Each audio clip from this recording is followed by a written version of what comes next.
Coordination Office was established at the African Union Commission to help drive and guide the activities of the campaign. The office serves to drum up action, to mobilize commitment, to promote, initiate, enhance, and sustain SESE eradication intervention activities. The office is mandated to remind affected countries about their individual and collective obligations to the demands of the campaign. Ce partenariat doit d'abord se nouer sur le plan d'abord. First of all, we are trying to exchange and transfer knowledge and experience.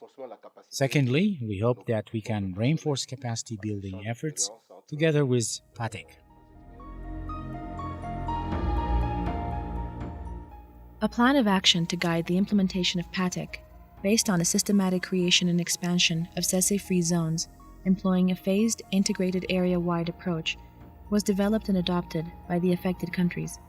The PATTEC plan of action is simple but very effective. We identify an area, maybe 5,000 square kilometers, 10,000 square kilometers, depending on the budget we have at the time, and we develop a project proposal for this area.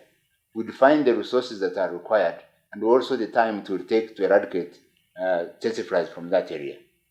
We then protect that area from reinvasion and advance to the next area and so on and so forth in a roll-the-carpet approach. And therefore, our intervention is defined in terms of resources, in terms of time, and in terms of space. According to the PATTEC plan of action, activities begin with the identification of a project area, for which a project proposal document is prepared. The process of mobilizing resources to support the activities described in the project proposal is undertaken in close consultation between the affected countries, interested development partners, and the African Union Commission. As soon as the resources needed for the project are procured, the defined project activities are executed in accordance with the project work plan. PATTEC projects are executed through the application of principles of the area-wide approach and applying appropriate SESE suppression methods, including the use of traps and targets, ground and aerial application of insecticide, and if necessary, the application of the sterile insect technique, as was done in the successful project on Zanzibar Island.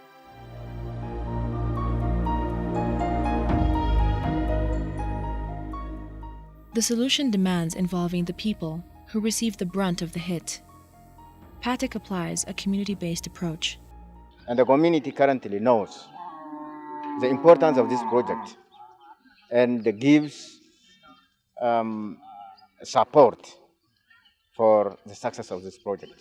They give support in such a way that they participate in the deployment of traps, in the deployment of targets, in the maintenance of traps and targets, and in the follow-up of the entire suppression program. There are views expressed by various people, which suggest that eradicating SESE would affect the natural balance of the ecosystem.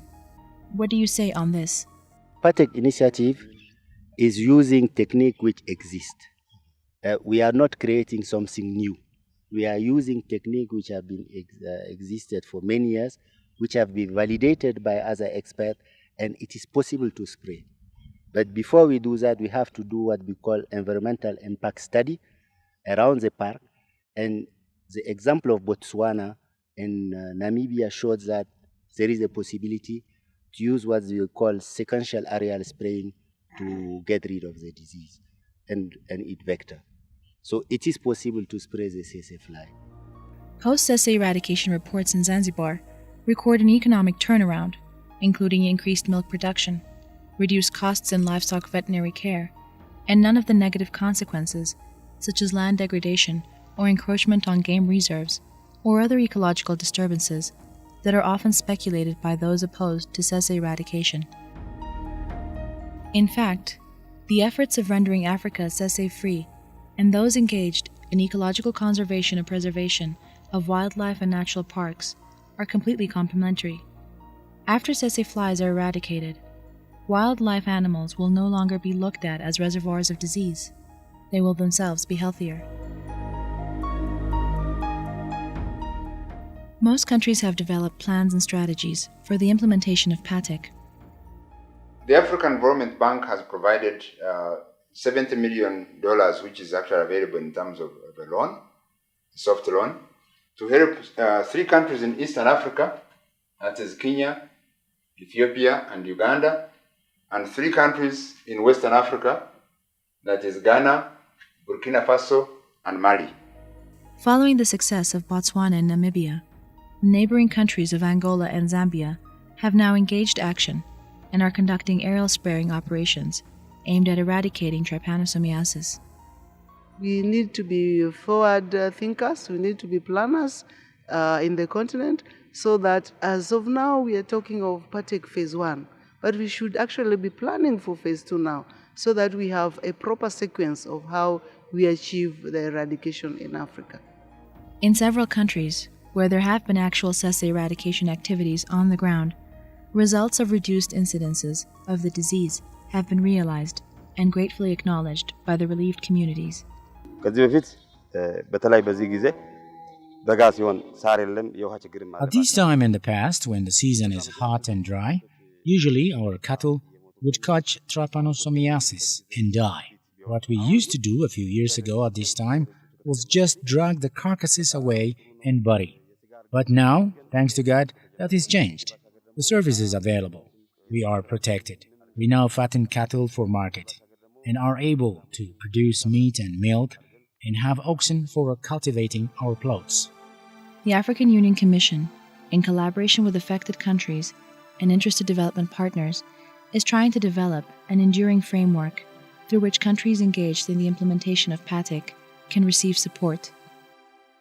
The AU PATTEC is one of the major actors in the development and in the fight against sleeping sickness and the eradication of the disease. And this is the reason why FINE decided to enter in a partnership with PATTEC and support all this advocacy plan, which is meant to accelerate the eradication of the disease in Africa. But there are challenges that still need to be tackled. Trypanosomiasis is difficult to diagnose early because of the lack of specific clinical signs and symptoms in the first stage of the disease. Medical personnel in hospitals and veterinary clinics across the continent say they are handicapped by shortage of drugs and diagnostic facilities.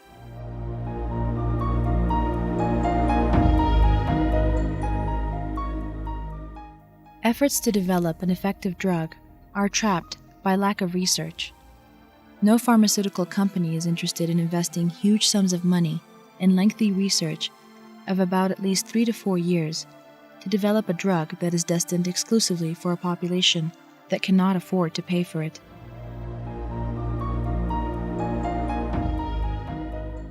To my fellow African brothers and sisters, it is possible to eradicate testis flies and liberate our people from the misery they cause if we are determined and committed. That is why I strongly believe that African Union is doing the right thing in this respect and would like to express my full support for the PATTEC program. I want to see tsetse fly completely eradicated from our land before the end of my life. Let us eradicate tsetse fly together. The PATTEC initiative is seeking to mobilize new forms of organization, achieve new levels of commitment, and institute new focused approaches using available methods to address the tsetse and trypanosomiasis problem in a more systematic, sustainable, and effective manner, guaranteed to eliminate the scourge of tsetse-transmitted diseases once and for all.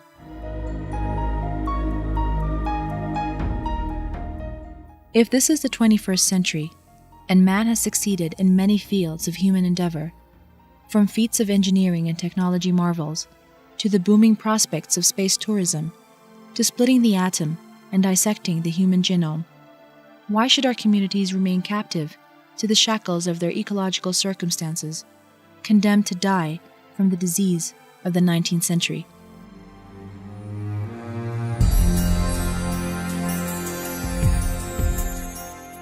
Let's kick the tsetse fly out of Africa.